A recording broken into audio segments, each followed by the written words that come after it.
Welcome to HFY Nexa Tube Original Sci-Fi Stories. The floor was cold metal. Blood slicked one side of her face, dried on the other. Her wrist was broken, that much she could tell. It hung limply, swelling with purple-black bruising, and her left eye was almost shut from the swelling. She wasn't supposed to be alive. Technically, she wasn't even classified as a soldier. She was a logistics operator, civilian protocol, unarmed when the dropship went down. The Zarn Dominion hadn't even interrogated her. They just dragged her from the crash site, tossed her in a stasis cell, and marked her as soft blood non-threat. And now she was here, underground, deep beneath the combat lines on Delta Row 9. Chained, alone.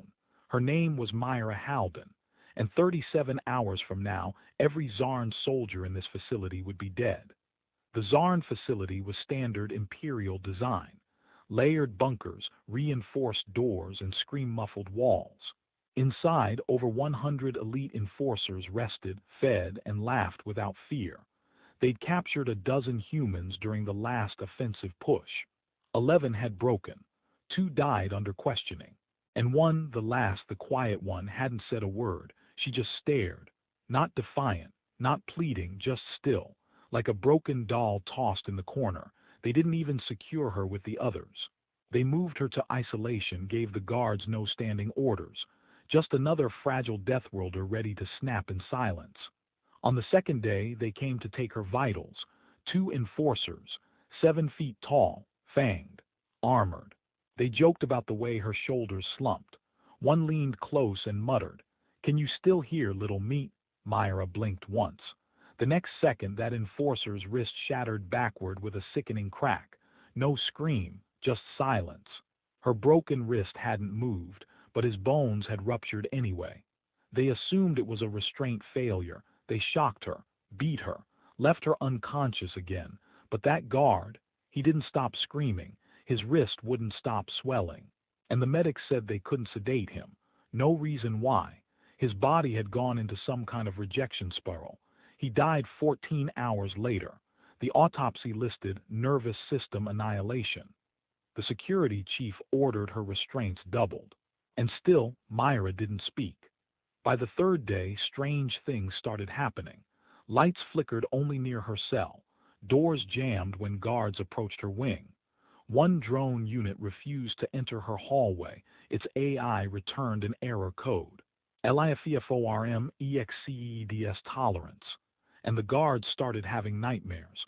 3 of them. All reported the same thing. A woman, no weapon, just standing in a field of ash with her hands open and a voice that whispered, "You're already dead." The Dominion's local commander issued a statement. "Break her or break her bones," he ordered. They tried. The interrogation suite was prepared, all walls sealed, observation teams ready.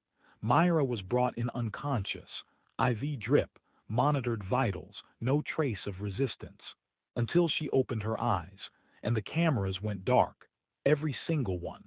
And from the observation booth, only one thing was visible through the glass, the guards backing away, trembling. One pissed himself.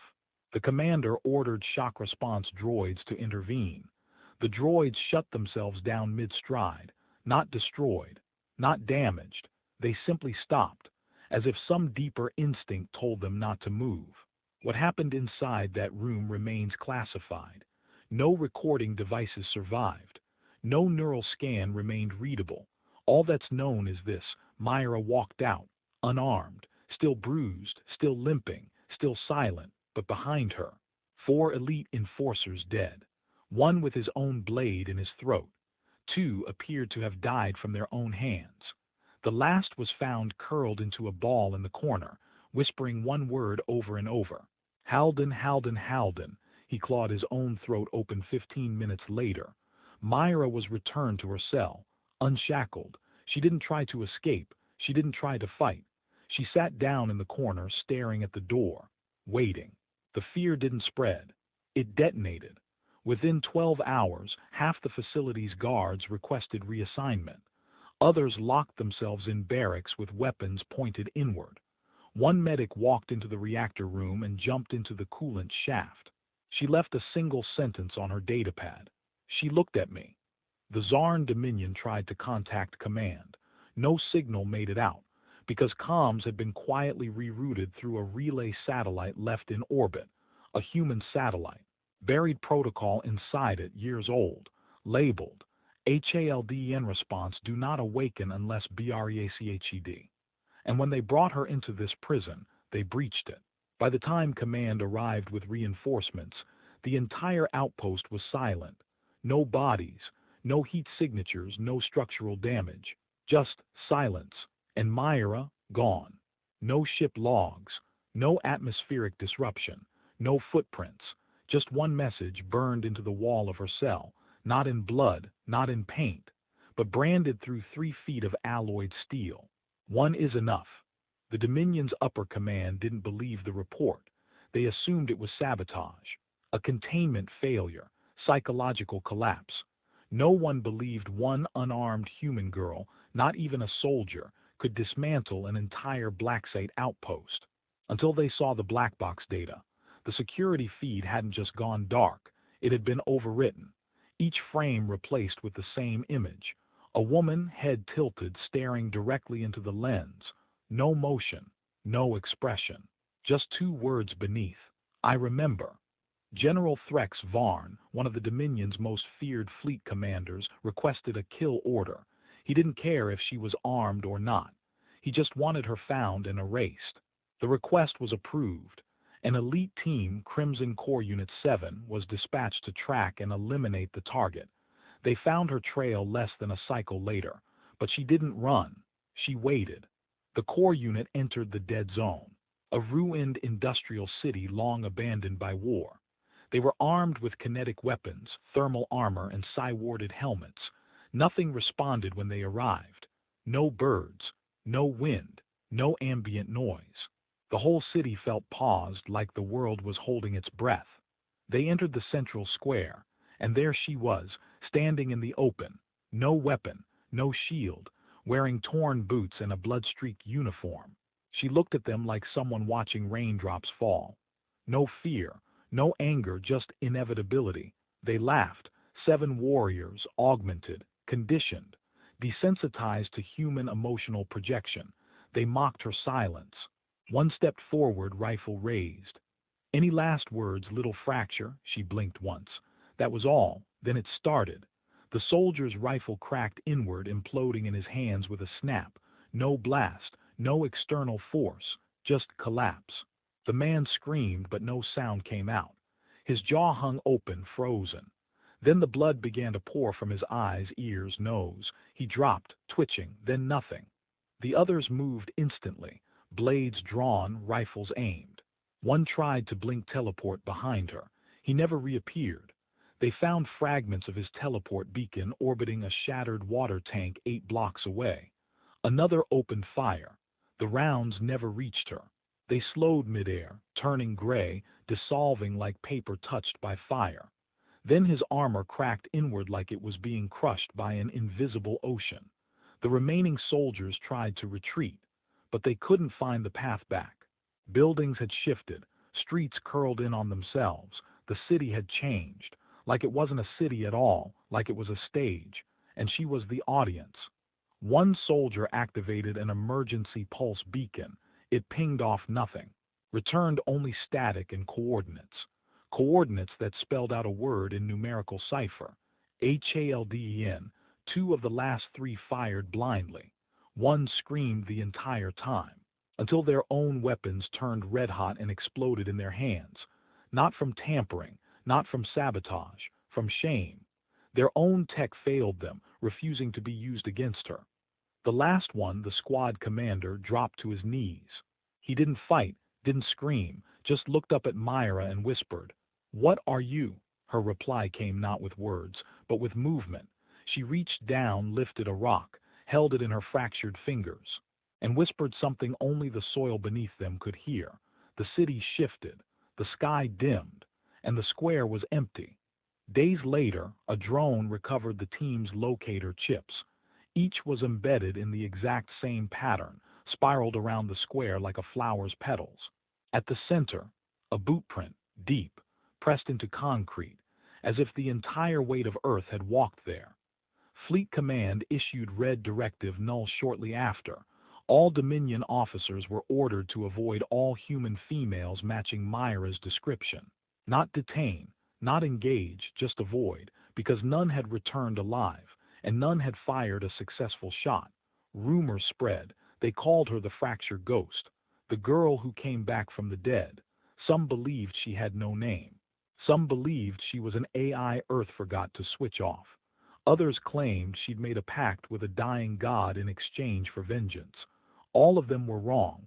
She wasn't supernatural. She wasn't enhanced. She wasn't even trained for this. She was just human, and Earth had built its people differently. Later, a message was found transmitted from a dead ship in orbit, corrupted, fragmented, voice only, but clearly hers. It said, "I begged once. They laughed. Now I don't beg. I remember every scream Earth buried, and I will return them one by one." The Dominion High Council finally acknowledged the anomaly. They called her a psychological contagion. They said belief in Myra Halden was destabilizing military efficiency. So they issued a new directive: name suppression, visual blackout. Any instance of her image, voice, or history is to be deleted from all records. It didn't work, because they couldn't delete fear. And her name, her human name, was already etched into too many minds. In the Growl system, a Dominion enforcer team surrounded a rebel compound. Intel said the humans inside were unarmed and waiting for extraction. Standard cleanup. Until the lead enforcer heard one of the prisoners whisper, "Halden." He froze. His helmet's biometric sensors spiked. A neural echo triggered. Something in his cybernetic implants started looping her name. He tore off his helmet and screamed, then shot himself before the others could reach him. 1 week later, Dominion medtechs diagnosed a new condition, Myra syndrome. Symptoms: delusions, nightmares, weapon failure, spontaneous fear reactions at the sound of her name. Causes unknown. There was no cure, because no medical field had ever encountered truth that killed. The Zarn War Academies banned case studies related to Earth entirely, not because they feared the species, but because cadets kept disappearing after reading classified human dossiers, and those who returned, they came back different. One spoke only in Earth Standard for the rest of his life. Another refused to wear armor ever again. The third left a single message before detonating inside the Academy's command tower: "She sees us, still." The Dominion dispatched a Class V black dreadnought to Earth-adjacent space. Its mission: psychological warfare, sensor disruption, contain human myths. The dreadnought's crew began dreaming of a single hallway, metallic, silent. At the end of it, Myra waited. Every night she got closer. By day 6, half the crew refused to sleep. By day 8, the dreadnought vanished from all registered charts. No explosion, no trace. Only one message was recovered, burned into the dreadnought's own hull via plasma scorch: "I was alone. You made me more." Entire military divisions were now infected. In hushed voices, they called her the Catalyst, the First, the Ghost of Deltaro, but her real title, the one whispered by defectors, smuggled prisoners, and traumatized veterans, was simpler: the Girl Who Watches. Because they all felt it, that sensation, like being watched even in sealed bunkers, deep space labs, even inside dreams. No satellite, no drone, just eyes, human eyes. The Dominion Council tried to contain the legend. They scrubbed operations, declared Myra a myth, punished those who spoke her name, but it only made her stronger. In the shadows of their empire, more humans rose, not trained soldiers, just survivors, inspired. They carved her mark into their armor, into walls, onto the faces of Dominion statues. A single handprint, 5 fingers cracked at the base. The hand of a woman who'd been broken once and never again. On the prison world of Kelnar 7, an old warden went rogue. He released every human prisoner and sealed himself in his quarters. When the guards broke through, they found the warden smiling, his walls covered in Earth Standard symbols. He had burned her name into his own chest. With his final breath, he whispered, She forgives the innocent, but not the watchers. A high-level Dominion psychological analyst released a confidential statement before defecting. You want to know why she scares us? Because she's not a weapon. She's a mirror. We built prisons thinking we were gods. She walked in and made us remember we're monsters. And now our children dream of her face and wake up human. Not long after, the first Dominion soldiers laid down their arms during a ground invasion. When asked why, they answered in unison, "We heard she was watching." Earth said nothing. It never had to, because Myra Haldon was no longer just a woman. She was a reckoning, not with rage, not with fire, but with the kind of silence that echoes louder than any weapon. The Dominion Empire didn't fall in fire. It fell in whispers. No bombs, no fleets, no orbital strikes, just missing ships, empty bunkers, abandoned bases. Entire legions retreating from planets they'd already conquered, because someone, somewhere, thought they saw her, and that was enough. In the high chamber of the Dominion core world, the last of the command lords gathered, their faces pale, voices trembling, each one a survivor of a world she had walked through. None of them spoke her name anymore, not out of censorship, but because they were afraid she might hear. One lord, bold or broken enough to still resist, slammed his fist into the obsidian table and growled. "She's just a woman. She bleeds. She breaks." Another one replied without looking up. "She already did." That's the problem. In a dark archive beneath a frozen moon, a forgotten Dominion operative decrypted the last human file tagged under Myra Haldon's name. It had no tactical data, no coordinates, no schematics, only a sentence, a human officer's field log, unclassified, nearly a decade old. Myra Haldon, non-combatant, reassigned to Civilian Relief Group 12. Lost during Zarn orbital shelling. Presumed KIA. No formal rank, no combat record, only ever carried a med kit. The operative froze. She hadn't been trained, she hadn't been deployed, she wasn't a soldier, she had been a medic, a helper. Someone meant to save lives. And when Earth learned what the Zarn Dominion did to her, when that broadcast leaked of her chained in blood, mocked and beaten, dismissed and discarded, something ancient in humanity woke up. They didn't retaliate with missiles, they retaliated with silence. Not one fleet moved, not one word was said. They let her go back in. Alone. Now Dominion star charts list certain planets as black echo zones. They're not labeled as war zones or quarantines. Just one advisory in flashing red. Human Echo class hazard Haldon risk. Do not enter, do not look, do not speak. She was seen once more, allegedly. A Zarn child saw her on a ruined moon, kneeling at the edge of a crater, touching the ground softly. The child approached. The woman looked up, smiled, and said, "You're safe now," then vanished. No sound, no trace. Only 5 human handprints pressed into the dust beside her footprints. Earth never claimed credit. They never listed Myra as a hero.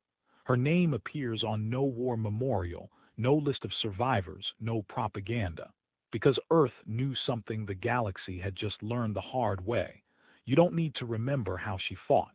You only need to remember what they did to her. And so the Zarn Dominion began to rot from the inside. Officers abandoned their posts. Warlords sued for peace with a planet that never responded. Recruitment collapsed. Because how do you inspire courage when children tremble at a name no one's allowed to say?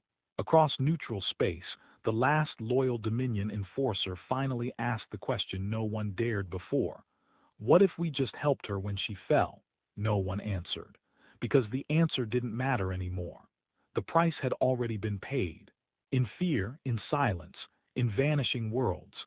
Now in the dark, just before soldiers sleep, they tell one another stories about the girl, the quiet one, the one who didn't scream when they hurt her, didn't beg when they broke her, didn't run when they sent assassins. She just remembered. And now the stars remember with her.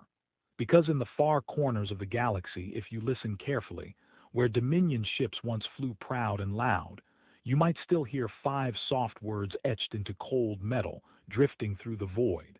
She was never alone again. Like, subscribe, and don't forget to watch the next video.